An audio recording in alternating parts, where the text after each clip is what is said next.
Hello, this is Victoria Sheffield, again, founder of Jeru Publications and the Writers Network and Book Club.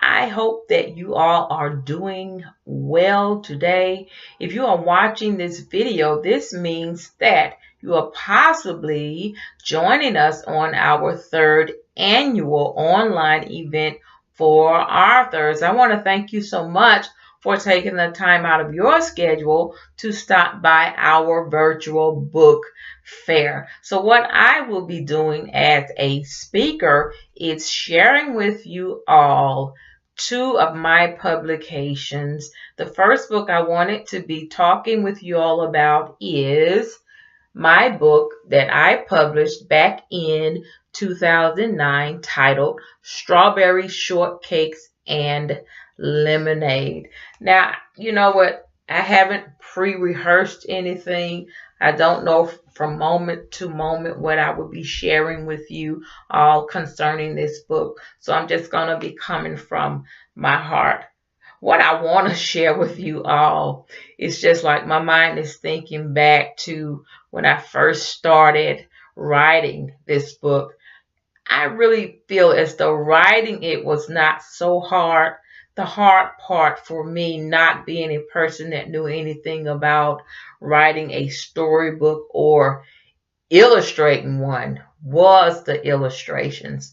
After talking with so many people about what they would actually charge me to do the illustrations, I mean, in my mind, I was thinking, I just don't know if this is going to happen. So what I want you all to know, anyone that's thinking about doing anything, I don't care what it is in life, I don't want you to give up. I don't want you to look at what you don't have.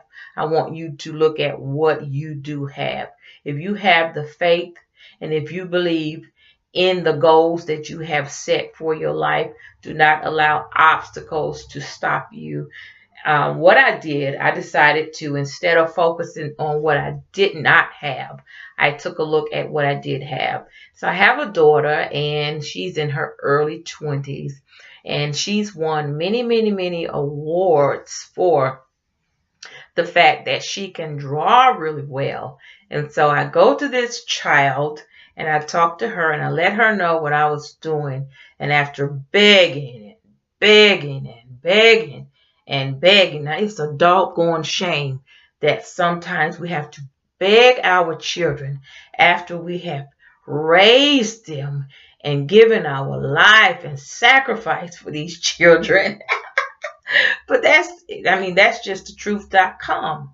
It's the truth. After begging her so much, finally she goes, okay, Mom, I'm going to help you. So I'm so excited. If you all will notice, if you all look at my book here, it says that the book was illustrated by me and her. And what I want all to know is that I don't know how to draw at all, right? But after watching her, she did most of what all will see in this book. But after watching her and doodling a little bit and playing around a little bit on the computer, I actually did some of the illustrations. So again, please, please never be discouraged by what you feel you cannot do, because what you want to do really bad, if you really set your mind to it, you will do it. So I want to just show you all a few of the pages. And I think Samaya did just, oh my goodness. The child is just so talented and she did such a good job. And oh my goodness, this is the page I wanted to show you all. I actually did the illustrations on that page. A person that knows nothing about drawing. So with God, and you know what? I can't help but mention God, because I am, outside of being a publisher and an author, I am a minister. So, oh, she did so well. And you see that little chocolate drop right there in the classroom? That's my little girl, Jamirica. I have a little girl with Down syndrome. And so her big sister Samaya deemed it necessary to put her in the book. And she actually, I don't know if you all will be able to see that, but she wrote her name on her desk at school. And so I almost want to read a little bit of this to you all. I think there's another page here I did. I'm not sure. I know I did a couple of the pages, but in all, it's 20 something pages. This would make a great birthday gift for a child, or with the Christmas holidays coming up, it would make a great gift. But Samaya did all of the shortcakes and things. She drew my little character Alex. She made that glass of lemonade.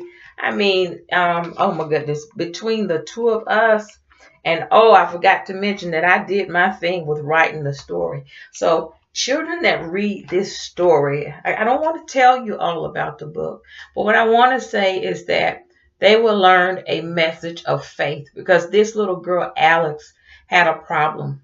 I'm going to tell you what her problem was, but I'm not going to tell you all a whole lot. Alex was a student in Mrs. Fisher's class at school. Now, she was a child that was a part of a low-income family.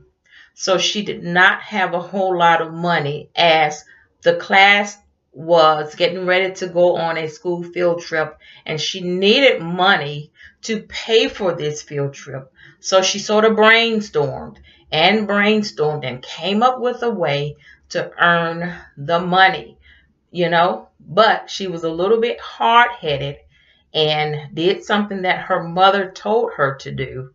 And it turned out to be a disaster, where she had to turn around and just have faith in what she was doing, and what she needed in the end was supplied to her. But I can't share a whole lot more. So as a Christian, I tried to include a message of faith in this book for parents, the children, or educators, or whoever reads the book to the child. That's the thing that I love about this.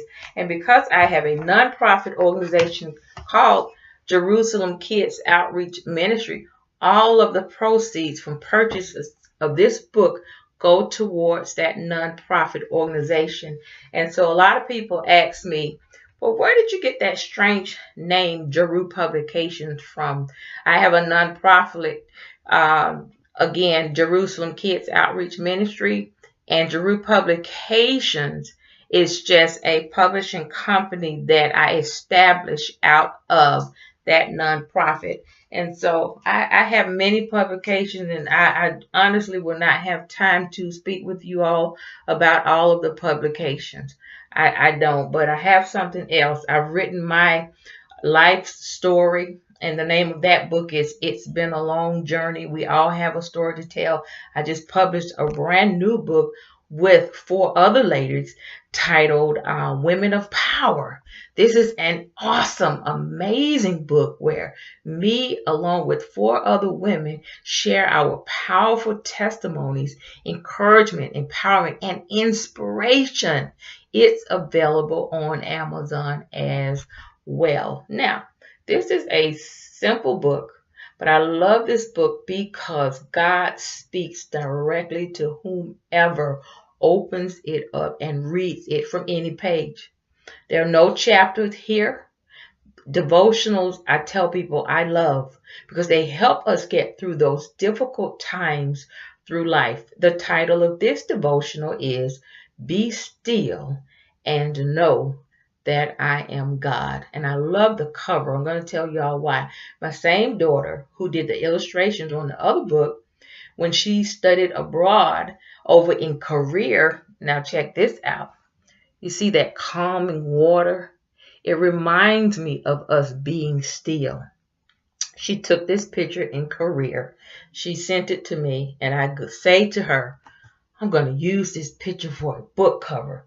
And I think that she had no idea that I would really do what I said I was going to do, because when she finally saw the book, she goes, Mom, she said that book looks good. So again, I give her photo credits on the inside of this book just for taking a snapshot on her cell phone. So we just don't ever know what will happen to those pictures that we take on our phone.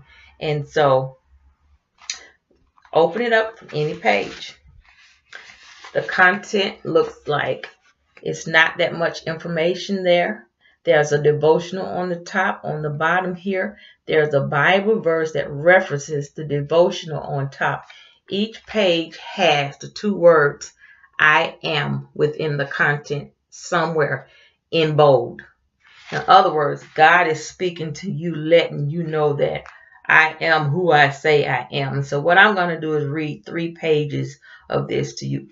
It also makes a great gift. And neither one of these are 99 cents. If you really want the PDF files, I will send me an email. I will send you the PDF files for 99 cents.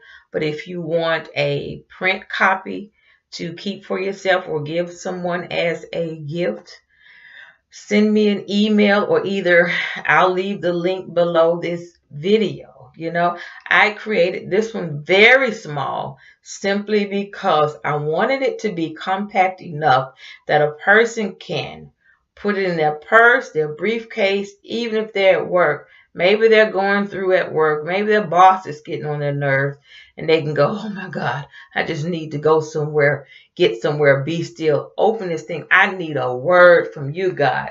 And so this particular page, page 58, and it's a 100-page devotional, says, are you allowing your past to determine your future? I am the one that made you a new creature. And it comes from 2 Corinthians 5:17. So God is speaking directly to us, letting us know, you know what? Stop living in the past and move on to a brighter future. Regardless of how people envision you because of your past mistakes, if I created you, now I know you are good, but you have to believe that I am the one that made you a new creature. Okay? Excuse me. Oh gosh, excuse me, you all. And so the next page goes, don't worry about what the thief broke in and stole.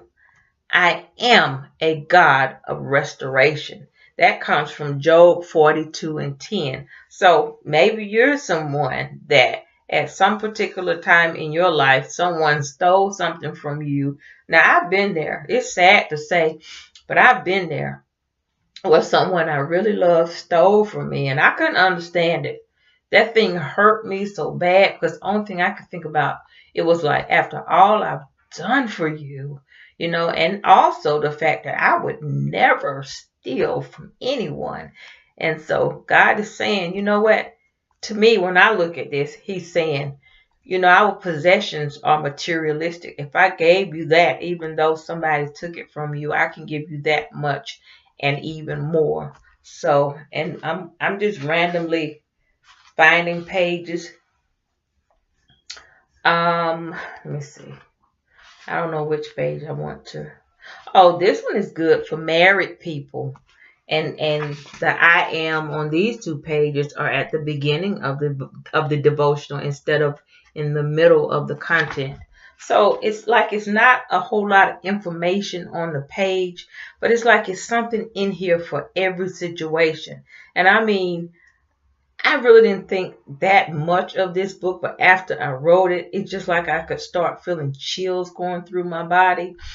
And if you're someone that's married, I've been there. Let me just be transparent. If you're married, you're going to go through some times. And it's just like you're struggling or you're having marital problems or issues or situations. This page really will speak to you. It says, I am the one that joined you in holy matrimony. What I have joined, let nothing or no one separate. And that Bible reference is Mark 10:9. So the devotional shows you, not only are there devotionals there, but they are backed up by Bible verses that show you exactly where you can go. It took me some time to do this. It looks simple, but it's not as simple as it looks. So I love this. It's just like God is saying within your situation that you're dealing with in life, be still.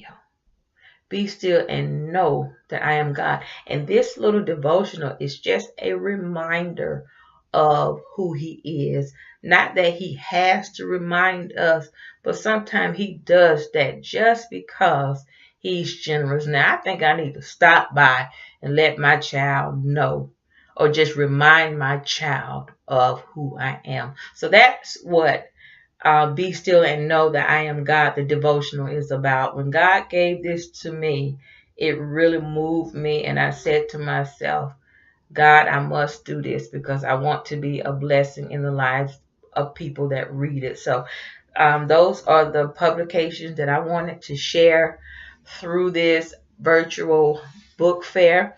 And once again, I want to thank you all so much for stopping by. If this is the first day or the second day, I want you all to come back and visit, because I'm going to be sharing a lot of things that I think will be helpful and at the same time fun. So you all have a wonderful day. Bye.